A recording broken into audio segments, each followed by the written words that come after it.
It's still early, and various reports are coming in, but the police have described multiple fatalities at the scene and one suspect dead at the scene. Unknown, they say, if they have a second suspect, and searches are being conducted.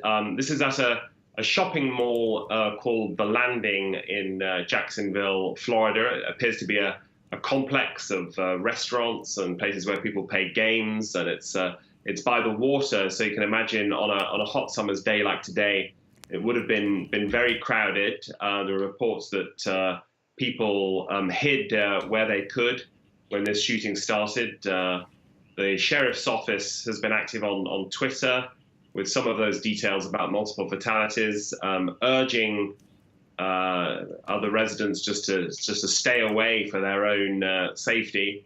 And very tragically, as we've seen in other incidents in the US, it's a situation that's rapidly developing, and there's anxiety over just what the final toll of dead and injured will be. That's the question, David. Mass shootings in the US happening time and time again. I presume the debate will reopen after the Sunday's events. Indeed, and this is once again in the state of Florida, where we saw one of the deadliest and most heinous atrocities a few months ago at the Parkland school, which really did feel like a turning point. Just the surge of activism that produced, including many of the students themselves, who to this day continue on nationwide tours and various lobbying efforts to control guns in America.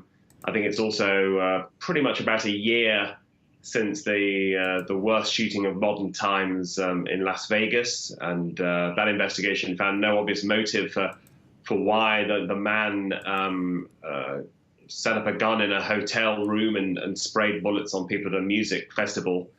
Hard to say there's been a significant increase because, sadly, the last decade or so, there have been so many mass shootings in the US. And yes, we then enter a cycle of debate on Capitol Hill in particular, Democrats generally urging gun control, Republicans with their ties to the National Rifle Association and gun lobby resisting. And for as long as Donald Trump is president of the US, there seems little sign of movement on this. Perhaps November's midterm elections will send a message, and perhaps this will become a big issue there again.